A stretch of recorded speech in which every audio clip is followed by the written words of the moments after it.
What you are about to hear is not a scandal whispered in dark corridors, not a tabloid headline screaming for attention, but a story about the unbearable weight of rumors, the quiet tears behind closed doors, and the fragile line between public power and private pain. Because when a former First Lady finally breaks her silence, the world leans in. And sometimes, the truth is not what anyone expected. For years, the marriage between Michelle Obama and Barack Obama has been painted as untouchable. They were the symbol of grace under pressure, intellect paired with compassion, strength fused with humor. Cameras captured their laughter, their hand-holding, the gentle way he looked at her in crowded rooms. But what the cameras never captured were the nights of silence, the exhaustion of constant scrutiny, and the way rumors can creep into even the strongest of unions, like a slow, invisible poison. The whispers began quietly. A photograph here, a charity gala there, a shared stage. And then, suddenly, a name entered the conversation with dangerous intensity. Jennifer Aniston, Hollywood royalty, America's sweetheart. A woman whose own life had been dissected by tabloids for decades. The mere suggestion of her name alongside a former president was enough to set social media on fire. There was never a confirmed scandal, no public evidence, no undeniable proof. And yet the speculation spread like wildfire, fueled by gossip blogs, late-night commentary, and anonymous insiders who claimed to know more than they ever could. It wasn't the first time the Obamas had faced rumors, but this one felt different. This one felt personal. Michelle would later hint, in a rare vulnerable moment during a private conversation reportedly shared with close friends, that what hurt most was not the accusation itself, but the realization that no amount of dignity can fully protect a family from imagination. You can survive politics, she allegedly said, but surviving lies about your heart, that's another kind of battle. Behind the scenes, those closest to the family noticed subtle changes. Barack, always composed, seemed quieter in certain gatherings. Michelle, known for her poise, occasionally appeared distant when cameras weren't directly in front of her. Friends like Oprah Winfrey and George Clooney, who had long admired the couple's bond, were said to have offered private words of support during what insiders described as a deeply uncomfortable season. Jennifer Aniston, meanwhile, was no stranger to heartbreak manufactured by headlines. After years of relentless scrutiny following her marriage to Brad Pitt, she understood better than most how a narrative can be built without consent. Sources close to her suggested she was blindsided by the rumor's intensity, frustrated that her name was once again used as a pawn in a story she never agreed to tell. But for Michelle, the deeper wound wasn't jealousy. It wasn't even anger. It was fatigue. Fatigue from decades of smiling through speculation. Fatigue from watching her daughters grow up under a microscope. Fatigue from knowing that even after leaving the White House, the world still felt entitled to their private moments. In interviews promoting her memoir, she spoke candidly about marriage not being a fairy tale. She admitted there were years when resentment simmered quietly, while Barack pursued ambition, and she balanced motherhood with public service. Those admissions were honest, human, and relatable. Yet some twisted her vulnerability into proof that something darker must have happened. There were nights, according to close confidants, when the former First Lady lay awake, replaying the headlines in her mind.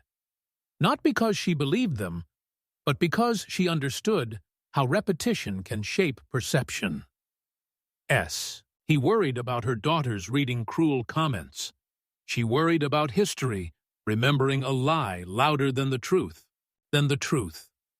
And then came a health scare within their extended circle, a sudden illness that reminded everyone of mortality. It was during this fragile period that the rumors reached their peak online. Friends say Michelle broke down in tears, not from suspicion, but from the overwhelming sense that even in moments of fear and potential loss, the world preferred drama over compassion. Barack, for his part, reportedly told her one night, "We know our story. That has to be enough." They had survived campaigns, racism, threats, and political warfare. But surviving gossip about intimacy tested them in a quieter, more insidious way. What makes this chapter so haunting is not evidence of betrayal, but the emotional toll of being forced to defend a love that has already endured so much. Michelle's strength has always been visible. What remained unseen was the weight she carried in silence. The regret that perhaps being too open about marital struggles invited strangers to invent new chapters. As the rumors spiraled, a private conversation reportedly took place between Michelle and someone she deeply trusted. In that conversation, she didn't speak like a public figure. She spoke like a wife, a mother, a woman who had given decades to partnership and sacrifice. And in that moment, she asked a heartbreaking question. How do you fight something that never existed? The answer, it seems, was not through confrontation, but through patience. Through continuing to show up together. Through refusing to let a fictional narrative define a real marriage. But the story doesn't end with dismissal, because behind the calm statements and strategic silence lies a deeper truth about power, fame, and the price of visibility. A truth that would slowly surface in ways no one anticipated. And when Michelle finally began to reveal what truly happened during those turbulent months, it wasn't about scandal at all. It was about something far more devastating. The hardest part, Michelle would later confess to someone close enough to hear the tremble in her voice, was not the rumor itself. It was the memory it awakened. Because long before Jennifer Aniston's name was ever dragged into speculation, long before gossip blogs tied Hollywood to Washington, there had already been years of strain inside the Obama marriage that no one outside their inner circle fully understood. Power changes a person. Not always in obvious ways. Sometimes it's subtle. A schedule that never slows down. A phone that never stops ringing. A security detail that follows you into every corner of your life. When Barack Obama first entered the White House, Michelle understood the magnitude of what they were stepping into. But understanding something intellectually is very different from living it emotionally. There were nights, she has publicly admitted, when she lay in bed furious that the weight of the world seemed to rest on her husband's shoulders while she carried the invisible burden of holding the family together. She once described feeling like a single mother at times, even while married to the most powerful man on earth. The world saw glamour. She felt isolation. During those years, Barack's schedule often placed him in rooms with celebrities, global leaders, philanthropists, and artists. Hollywood events blurred into political fundraisers. Names like George Clooney, Oprah Winfrey, and countless A-listers became part of their orbit. The merging of politics and entertainment was nothing new, but it created a constant swirl of perception. When Jennifer Aniston attended high-profile gatherings that included political figures, the internet did what it always does. It connected dots that were never meant to be connected. A smile caught in a photograph, a shared laugh during a televised moment, a coincidence of timing. Michelle insists that there was never betrayal, but what she struggled with was the echo chamber that followed, because even false narratives can reopen old wounds. In private, she admitted that early in their marriage there were seasons when they were not in sync, seasons of counseling, seasons of raw arguments behind closed doors. She has spoken before about therapy saving their relationship, about learning to communicate beyond pride and exhaustion. But when the Aniston rumors surfaced, critics resurrected those admissions as if they were confessions of collapse. Jennifer Aniston, still carrying her own scars from public heartbreak after her highly publicized divorce from Brad Pitt, reportedly felt a familiar dread. She had already lived through a narrative that painted her as either victim or villain. Now she was being positioned as a disruptor in a marriage that symbolized stability. Friends close to her claimed she was devastated by the cruelty. Not because she feared blame, but because she knew how destructive speculation could be to children. And that is where the story takes a deeper turn. Michelle's daughters were no longer little girls shielded by bedtime routines in the White House. They were young women with phones, with social media accounts, with access to the same headlines as everyone else. The idea that they might scroll past jokes or cruel insinuations was what truly shattered her composure. One evening, according to a close family associate, Michelle experienced what could only be described as an emotional collapse. Not a dramatic public breakdown, but a quiet one.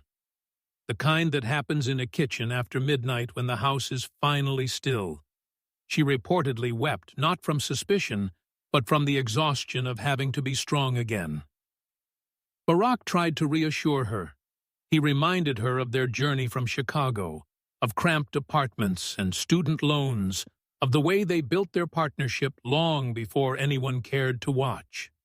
He told her that gossip cannot erase decades of loyalty, but Michelle's pain wasn't about logic. It was about the unfairness of it all. There were also murmurs within their extended circle about a health concern affecting someone deeply connected to them during that period.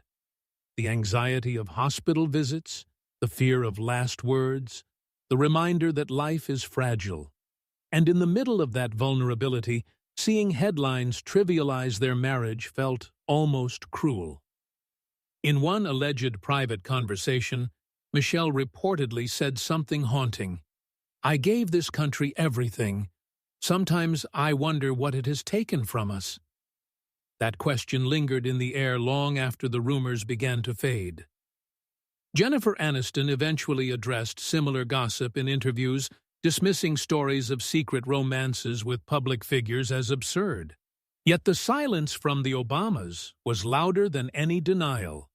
They chose not to dignify fiction with confrontation, but silence has its own cost. Friends noticed that Michelle became more protective of her privacy. Appearances became more selective, interviews more intentional.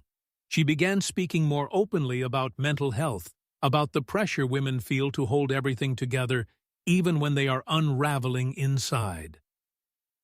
And then, in a deeply personal moment shared during a closed-door event, she reportedly revealed something that shifted the entire narrative. She said the hardest battle of that season wasn't external at all. It was internal.